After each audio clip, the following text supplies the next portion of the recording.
මේ දුටු සිව්වනක් පිරිස මෙම අවස්ථාවේදී ප්‍රමාණ කළ නොහැකි කල්ප දහස් දසදහස් ලක්ෂ කෝටි ගණනකට පෙර පරිනිර්වාණයට පත් වූ බුදු කෙනෙකුන් වහන්සේ මෙසේ කතා කරති ප්‍රීතිഘോഷා කරනුයේ මෙවන් දෙයක් මීට පෙර සිදු වී නැතයි කියමින් දිවමල් ඒ බුදුන් වහන්සේගේද ශාක්‍ය මුනි බුදුන් වහන්සේගේද සිරුරු මත විසිරුවා පූජා පැවැත්වූවාහුය. එම අවස්ථාවේදී ප්‍රභූතරත්න බුදුන් වහන්සේ උන්වහන්සේ වැඩ සිටි ආසනයෙහි හරි අඩක වැඩ සිටිනසේ ශාක්‍ය මුනි බුදුන් වහන්සේට ආරාධනා කළසේක. ඒ වෙලෙහි ශාක්‍ය මුනි බුදුන් වහන්සේද ඒ අසුනෙහි හරි අඩක පහළ වූ පූර්ණ නෙළුම් පුෂ්පය මැත්තේහි වැඩ සිටියහ. එම අවස්ථාවේදී ඒ මහා දහම් සභාවේ රැස් වී සිටි සියලු දෙනා තථාගතයන්න් වහන්සේලා දෙනමම බද්ධ පර්යංකයෙන් සප්ත රත්න ස්තූපය තුල එකම ආසනයෙහි වැඩ සිටින සැටි දුටුවාහුය. බුදුන් වහන්සේලා දෙනම ඉහළ අහසේ ඈත වැඩ සිටින්නාහුයයි ඒ පිරිස් හට සිතුනි.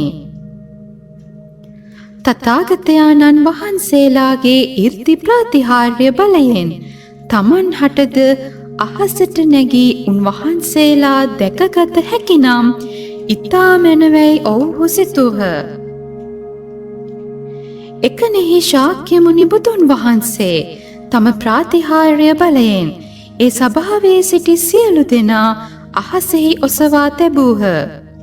අනතුරුව උන්වහන්සේ සිව්වනක් පිරිස් සමතා මහා නාදයෙන් මෙසේ කියන්නේය. සද්ධර්ම පුණ්ඩරීක සූත්‍රය සභාලෝක ධාතුවේ විස්තර කොට දේශනා කිරීමට හැකියාව ඇත්තෝ කවරහුද දැන් එසේ කිරීමට කාලයයි. නොබෝ කලකින් තථාගතයන්න් පරිනිර්වාණයට පත්වන්නේය.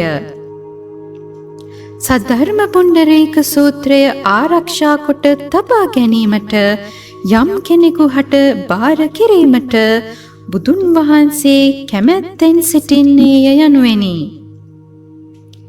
එම අවස්ථාවේදී තථාගතයන්ෝ නැවත වතාවක් ගාථාවන්ගෙන්ද විස්තර කියන්නේය. මේ තථාගත ලෝකනාථයන් වහන්සේ බොහෝ ඈත කාලයකට පෙර පරිනිර්වාණයට පත් වූයේ වුවද මේ රත්න ස්තූපය තුල පැමිණ වැඩ සිටිනුයේ ශ්‍රී සද්ධර්මය වෙනුවෙනි. ඔබ සැම දෙනා කවරනම් හේතුවක් නිසා ධර්මය වෙනුවෙන් ධෛර්ය වීර්ය නොකරන්නේද? මේ බුදුන් වහන්සේ පරිනිර්වාණයට පත් වූයේ බොහෝ වූ අනන්ත කල්ප රාශියකට පෙර වුවත් මේ ධර්මය ඇසීම සඳහා උන්වහන්සේ බොහෝ තැන්වලට පැමිණෙති. හේතුව නම් එබඳු අවස්ථා හමුවීම ඉතා දුෂ්කර හේිනි.